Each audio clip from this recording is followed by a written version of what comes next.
দীঘায় আন্তর্জাতিক যোগ দিবস পালন করলেন রাজ্যের বিরোধী দলনেতা শুভেন্দু অধিকারী। আজ আন্তর্জাতিক যোগা দিবস। বিগত বছরগুলোর মতো সারা দেশ সহ সারা বিশ্বে শরীর সচেতন মানুষজন যোগ অভ্যাস করেন এদিন। এসবের সাথে তাল মিলিয়ে এদিন রাজ্যের বিরোধী দলনেতা শুভেন্দু অধিকারী ও যোগ দিবস অংশগ্রহণ করেন। সৈকত সুন্দরী নিউ দীঘার পুলিশ হলিডে হোম ঘাটের পার্কে প্রাক্তন সেনাকর্মীদের আয়োজনে এই যোগ দিবস পালন হয়। সবচেয়ে বড় কথা হচ্ছে এই যোগা দিবসকে গোটা পৃথিবী ফলো করছে এবং আজকে 200-র বেশি দেশে পার্টিসিপেশন হচ্ছে এবং আজকে নতুন নয়, কয়েক বছর ধরে হচ্ছে। এর ফলে শরীরের গঠন, মনের বিকাশ এবং প্রথাগত যে ওষুধপত্রের ব্যবহার, যার পার্শ্ব প্রতিক্রিয়া সবসময় থাকে, সেখান থেকে মানব সমাজ অনেকটা দূরে থাকতে পারছে। সবাই আজকে স্বাস্থ্য সচেতন হয়েছে বলে দেশের গড় আয়ু 80-85 বছর হয়ে গেছে। এতে যোগাকে গোটা পৃথিবী গ্রহণ করেছে এবং সকলের উচিত আজকের দিনটা অবজার্ভ করা। সবাই কম বেশি করেন, যে যার মতো করে করেন। যোগা বলুন, ফিজিক্যাল এক্সারসাইজ বলুন, কেউ না কেউ কিছু করেন। কেউ সুইমিং, কেউ সাইক্লিং, কেউ ওয়াকিং। আমরা যেমন সুযোগ পেলে ওয়াক করি বেশি।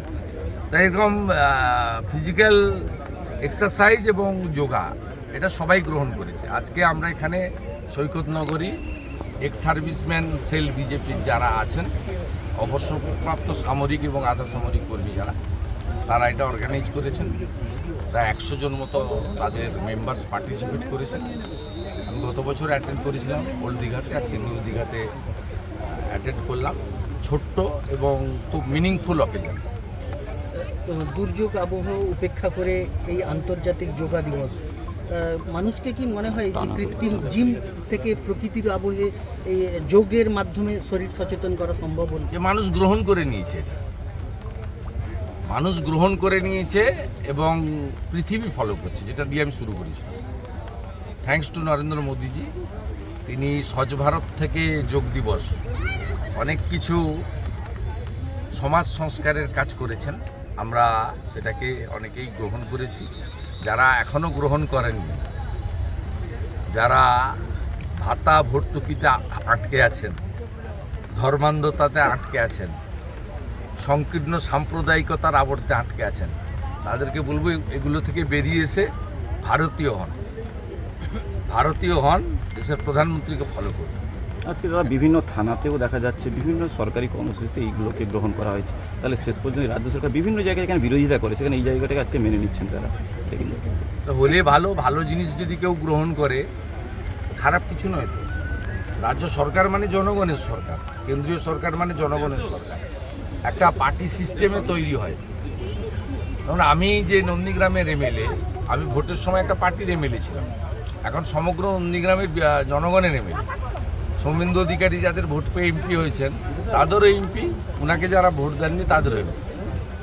তো স্বাভাবিকভাবে এই বোধ বুদ্ধি ওটা ভারতবর্ষের সব রাজ্যের আছে।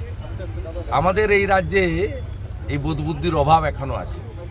এটা যদি কাটে ভালো। পাশের রাজ্য উড়িষ্যায় ভারতীয় জনতা পার্টির সরকার হয়েছে। 4 বারের এমএলএ মোহন মাঝি, একেবারে প্রান্তিক মানুষ, তিনি মুখ্যমন্ত্রীর দায়িত্ব নিয়েছেন। তিনি কিভাবে 20 বছর মুখ্যমন্ত্রী থাকা নবীন পট্টনায়কজিকে সম্মান দিয়েছেন, তার কাছ থেকে গিয়ে পরামর্শ নিচ্ছেন, তাকে শপথ গ্রহণ অনুষ্ঠানে উপস্থিত করিয়েছেন। উড়িষ্যা আমাদের হাফ, আমরা 42টা লোকসভা, উড়িষ্যা 21টা লোকসভা। তো উড়িষ্যাকে দেখে বাংলাকে শেখা উচিত। আজকে কিছু উড়িষ্যার লোকও এখানে এসেছেন যোগ দেওয়ার জন্য আবেদন আপনাদের এই অনুষ্ঠানে। না, উই আর নেক্সট ডোর নেবার। এবং আপনারা ইতিহাসটা জানেন না, এই যে মেদিনীপুর জেলা, মানে অবিভক্ত মেদিনীপুর জেলা, আর ওদিকে বালাসোর, এটা আগে নাম ছিল দণ্ডভুক্তি জেলা। আমরা সব উড়িষ্যার ছিলাম, পরে ভাগ হয়ে গেছে। ওই পোর্শনটা বালাসোর, জলেশ্বর, ভোগরাই, ওটা উড়িষ্যায় গেছে। আর ঝাড়গ্রাম, মেদিনীপুর, কাঁথি, দীঘা, আমরা তখন অবিভক্ত মেদিনীপুরে গেছিলাম। পরে প্রশাসনিক কারণে 3 মেদিনীপুরে বিভক্ত হয়েছে। তা আমাদের এখানে ফুড কালচার, পখল, পান্তা, এ সবচেয়ে বড় এখানে আমাদের সুস্বাদু এবং প্রিয় খাদ্য। গুন্ডি পান দোক্তা পান, উভয়ের আমাদের আছে। তারপর তো জয় জগন্নাথ আছে। দাদা নেট মামলায় কেন্দ্রের মন্ত্রী বলে ঠিক আছে, কাউকে আমি- রেয়াত